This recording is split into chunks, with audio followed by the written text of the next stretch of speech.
for this meeting. So I'll tell a little about Denmark, cancer in Denmark, what it means, and what ESMO can do to help us, and maybe also the role Denmark can have in ESMO. Before this ESMO meeting, we joined in a partnership with all the important stakeholders in cancer treatment in Denmark. We teamed up in order to present how we treat cancer in Denmark, and the motto from cancer treatment to patient care fits very well in the Danish model. Yesterday, actually, we had a presentation of the Danish model in a closed meeting with 100 delegates, where we presented the program, and I will give you some of the highlights of this event. The partnership is comprised of both the media bureau that helps ESMO preparing the media releases, the Hansen Agenda, then the Danish Society of Clinical Oncology, and I'm president of this society. Then it's the national, the health authority in Denmark, and then it's the regions that are running all the hospitals in Denmark, and then it's the Danish Cancer Society who represents the patient advocacy groups. Other partners that are very important in the field are also the young oncologists, and they are the future doctors, and it's very important to have their inputs. And of course, there's a big team here in Copenhagen also to have the whole team for this meeting. Wonderful Copenhagen, Rigshospitalet, and Copenhagen Science City. What does the partnership mean? Some of the issues that has been implemented in Denmark for cancer treatment is establishment of cancer pathways. Actually, it was decided that cancer should be looked upon as an acute disease. So if a patient had a symptom or definite signs of cancer, then they should be referred for investigations immediately without any delay. And we have national quality programs because in Denmark we have a unique personal identification number for every citizen, so we can follow the path of each citizen when they go to hospitals, when they get a diagnosis, what treatment they get, and we can make also epidemiological studies. So with this tool, we can actually follow the patient and make sure that the waiting time between diagnosis, referring to treatment, getting the treatment, the rehabilitation, and also supportive care is being given within the time limits that is part of the legislation. It's also been focused on personalized medicine and national cancer biobanks. Actually, that is something that is public funded, and I think it's quite unique.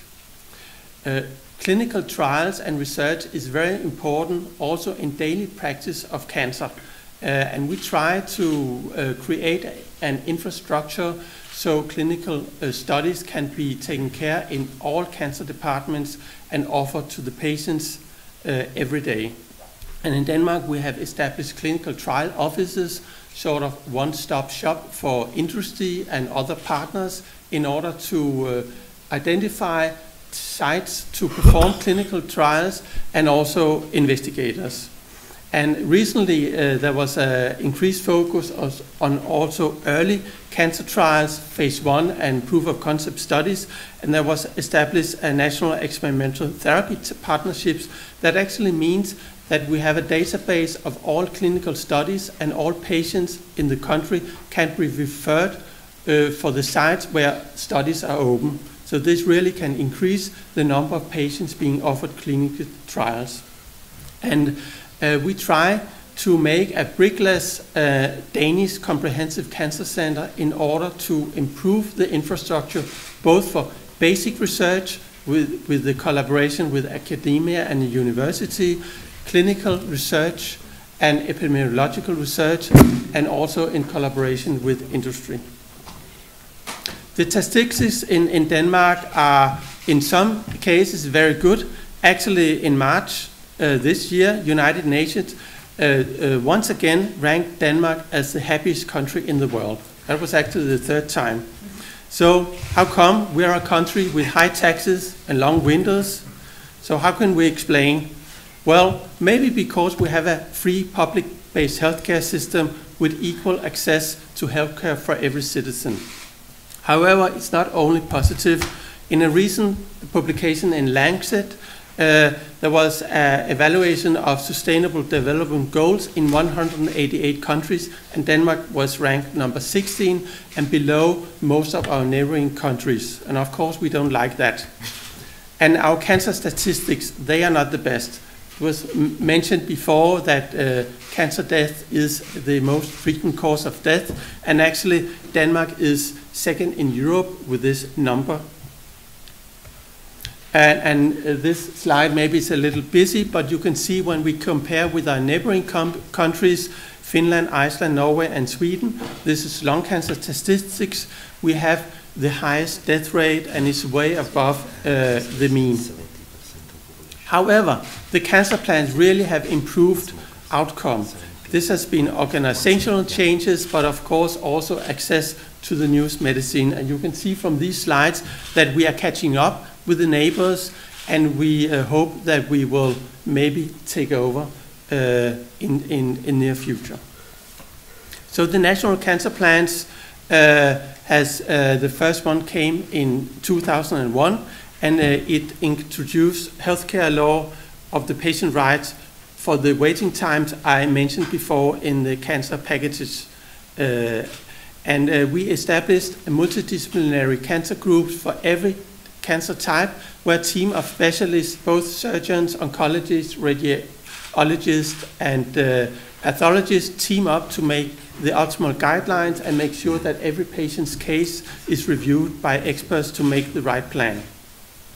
And we have a national consensus of the rapid diagnosis that I mentioned before. This is also part of the cancer plans.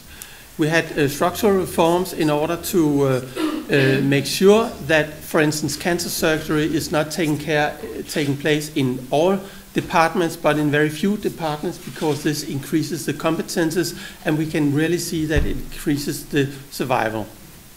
And in 2007, we have a new legislation on smoking in public places, so this was some good thing among some of our lifestyle problems in Denmark.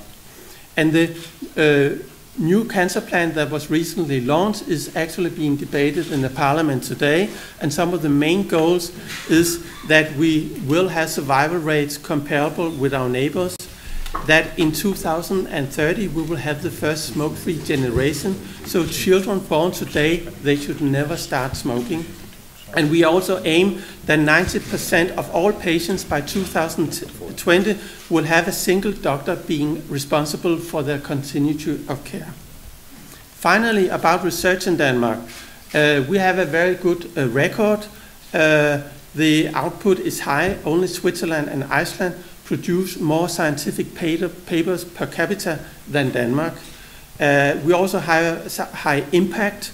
We are ranked number 4 in the world in scientific publications per capita, so we are very proud of that. And I think that is the final comment from my side at this point. Thanks a lot.